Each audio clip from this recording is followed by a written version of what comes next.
সর্বশেষ যে ব্যক্তি জাহান্নাম থেকে মুক্তি লাভ করবে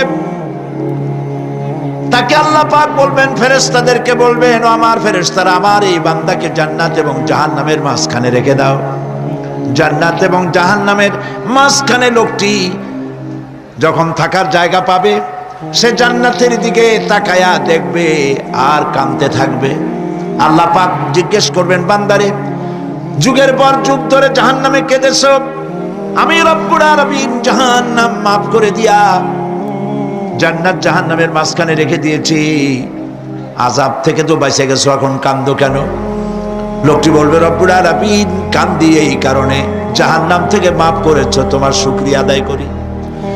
জান্নাত তো আমার কপালে নাই, কিসমতে নাই, কিন্তু জান্নাত আমি এখান থেকে দেখতে পাচ্ছি, জান্নাতের সুঘ্রাণ আমার নাকে আসতেছে, কপালে নাই যাওয়ার।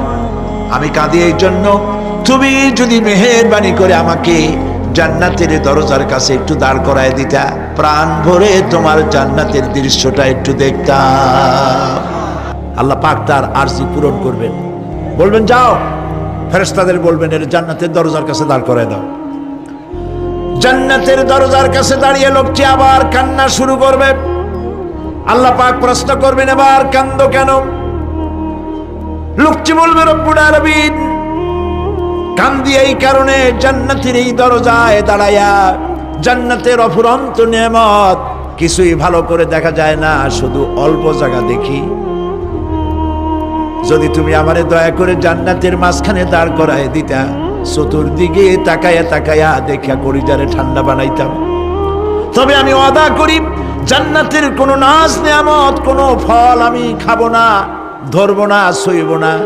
একটুখানি মেহেরবানি করে মাঝখানে দাঁড় করাইয়া দাও, জান্নারে ঠান্ডা করি। আল্লাহ রব্বুল আলামিন ফেরেশতাদের বলবেন, আমার এই বান্দারে জান্নাতের মাঝখানে দাঁড় করাইয়া দে। আল্লাহর নবী বলেন, জান্নাতের মাঝখানে দাঁড়িয়ে লোকটি আগের চাইতে আরো জোরে চিৎকার মেরে কাঁদতে থাকবে। আল্লাহ পাক বলবেন, বান্দারে কি হলো তোর? দরজার কাছে আসতে চাইছি রে, আইনা দিলাম। আবার এবার মাঝখানে আসতে চাইছো, তাও এনে দিয়েছি, আবার কান্দো কেন? লোকটি বলবে, রব্বুল আলামিন এবার কান্দি এই জন্যে, তুমি যখন দয়া করে একটিবার জান্নাতের মাঝখানে এনে আমাকে দাঁড় করায় দিয়েছো, তুমি রহমান রহিম, গফুরুর রহিম, এই জান্নাত থেকে আবার আর বাইর করে দিও না।